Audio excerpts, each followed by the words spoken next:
Hello. In this lesson, we're going to learn a couple of algorithms that we can use for filling an array with data, as well as how to delete elements from an array. So let's switch into Eclipse, and let's create a new class. I'll name the class filling and deleting. That's with a capital F, A, and D. You can see that this is also going into my array algorithms package, and make sure to check the checkbox here to create your main method, and we'll hit finish. Then inside of the main method, I'm just going to change the comment. We'll first work with filling arrays.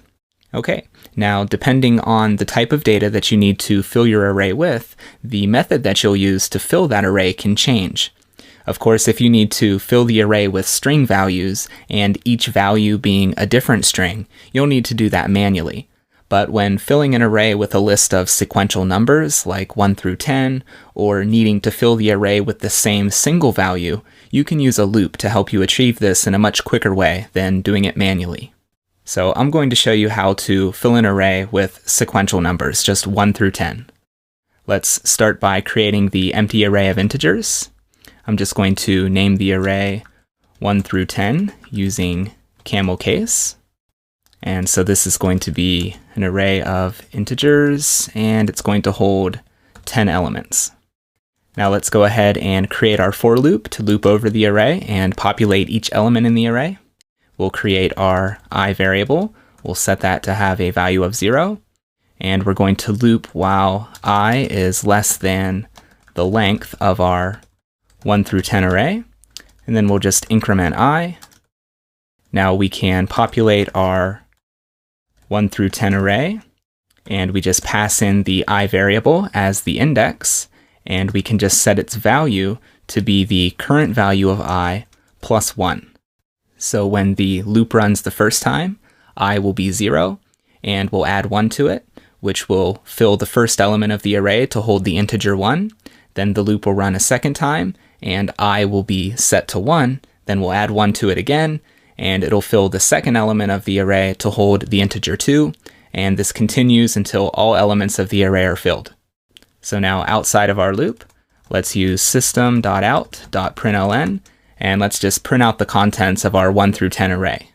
So I'm just going to use the arrays class and call its toString method, which will just convert an array to a string and print that out to the console for us. So we can just pass the 1 through 10 array to that method. Let's save our file, and we'll run the program. And great, we can see that our loop has filled up the array with the integers 1 through 10.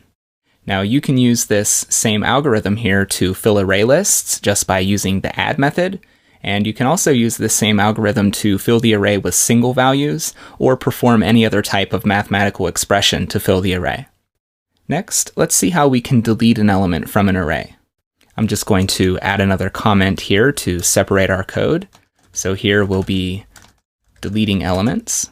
And I'm just going to close the console so we can see more of our screen. And let's create a new array to practice deleting elements. So I'm just going to create an array of names. So this will be an array of strings. I'm going to give this a name of names. And I'm just going to use the curly bracket syntax to fill the array.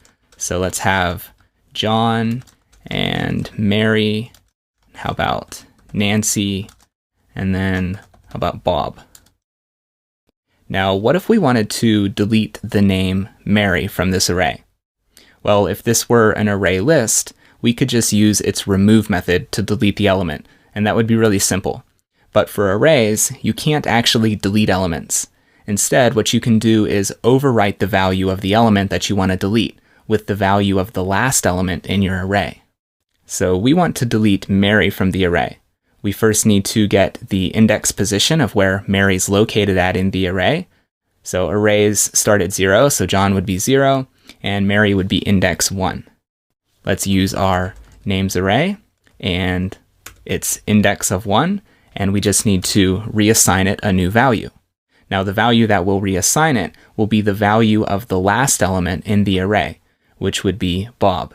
So we're just taking the value of the last element and overwriting the value of index position 1, which is where Mary's at. Essentially, we're deleting Mary by replacing her with Bob. Now, an easy way to get the index of the last element of your array is to use the array's length minus 1. So our array's length is 4. We have John, Mary, Nancy, and Bob. So 4 minus 1 would be 3, which we can see Bob is indeed located at index 3. So we're just going to reassign index 1 of our names array to hold the value of our last element, Bob.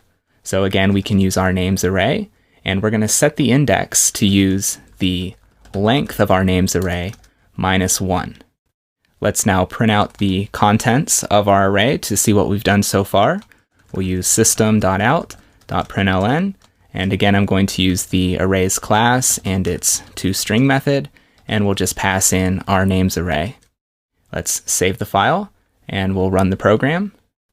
And you can see that we no longer have Mary in our array. That's good. She's been replaced with Bob, but you can see that we have an extra Bob here at the end of the array. So what we need to do is shrink the array by 1. That way we get rid of this extra Bob, which is the last element, which we no longer need. And here's where we run into another problem. In addition to not being able to delete elements from arrays, the size of an array can't be changed either. You can't grow or shrink your array. So our array has a size of 4, and we need to shrink it to a size of 3 so that it only contains John, Bob, and Nancy, and we get rid of that extra Bob. To do this, we'll have to copy the contents of our names array into a new array, which will be 1 element shorter than the length of our original names array. So our names array has 4 elements. We'll copy its contents into a new array, which will only have 3 elements. So let's close out the console, and let's create that new array. So above where we print out the contents of our array, I'm going to create a new one. It's going to be an array of strings, and I'm going to give it a name of new names. And this is going to be an array of strings, and we need to set its length to be the length of our original names array minus 1. So this creates a new array of strings just 1 element shorter than our original names array. Now what we can do is copy the contents of our original names array into this new names array using a for loop. So let's create our for loop. We'll create our I variable and set that to 0. And we're going to loop while I is less than the length of our new names array. And then we'll increment I. And we can use our new names array, and we'll use I as the index to populate each element in our new array, and we're going to fill it with the values from our original names array, and we'll also pass in I here as the index as well.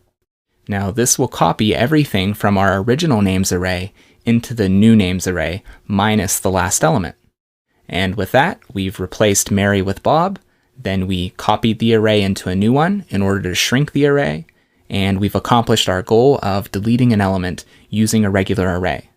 Let's now just print out the contents of our new names array to the console. So we just need to change the variable name here to use new names instead.